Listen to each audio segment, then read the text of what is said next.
નમસ્કાર દર્શક મિત્રો, ધી લોકસત્તા શોમાં આપનું સ્વાગત છે। લોકસભામાં વિપક્ષ નેતા અને કોંગ્રેસના સાંસદ રાહુલ ગાંધી ઘણા બધા બદલાયેલા જોવા મળી રહ્યા છે। એક સમય જે વ્યક્તિની ઇમેજ પપ્પુ જેવી હતી તે હવે ધીરે ધીરે ભૂંસાઈ રહી છે।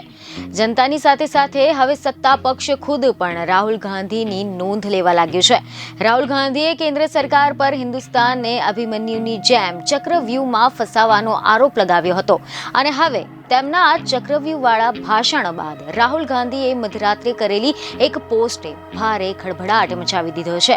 સૌપ્રથમ તમને જણાવી દઈએ કે બજેટ 2024 પર વાત કરતા કોંગ્રેસના સાંસદ રાહુલ ગાંધીએ કમળના ચિહ્નનો ઉલ્લેખ કર્યો હતો અને 21મી સદીમાં નવો ચક્રવ્યૂહ ઘડાઈ રહ્યો હોવાનો ઉલ્લેખ કર્યો હતો।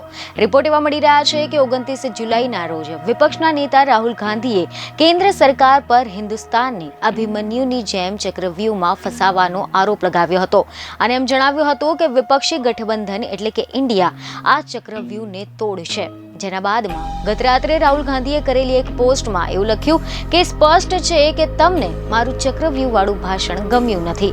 ઈડીના આંતરિક સૂત્રો મને જણાવે છે કે રેડની યોજના ઘડવામાં આવી રહી છે। જો કે રાહુલ ગાંધીએ આ દાવો એવા સમયે કર્યો છે જ્યારે સંસદનું સત્ર ચાલી રહ્યું છે, જેની સીધી અસર આજે સંસદમાં પણ જોવા મળી શકે છે। આમ પણ વિપક્ષ પહેલેથી જ સરકાર પર આકરા પ્રહારો કરી રહ્યું છે અને ત્યારે આવામાં રાહુલ ગાંધીની પોતાની પોસ્ટમાં એવું લખ્યું છે કે ઈડીનો બંને હાથ ફેલાવીને રાહ જોઈ રહ્યો છું, ચા અને બિસ્કિટ સાથે। જો કે આના અગાઉ વિપક્ષ નેતા રાહુલ ગાંધીએ સત્તાધારી પક્ષ ભાજપ પર નિશાન સાધતા એવું નિવેદન આપ્યું હતું કે હજારો વર્ષ પહેલા કુરુક્ષેત્રમાં અભિમન્યુને ચક્રવ્યૂહમાં 6 લોકોએ ફસાવીને માર્યો હતો। ચક્રવ્યૂહનું બીજું નામ છે પદ્મવ્યૂહ, જે કમળના ફૂલના આકારનો હોય છે, તો તેની અંદર ડર અને હિંસા થતી હોય છે।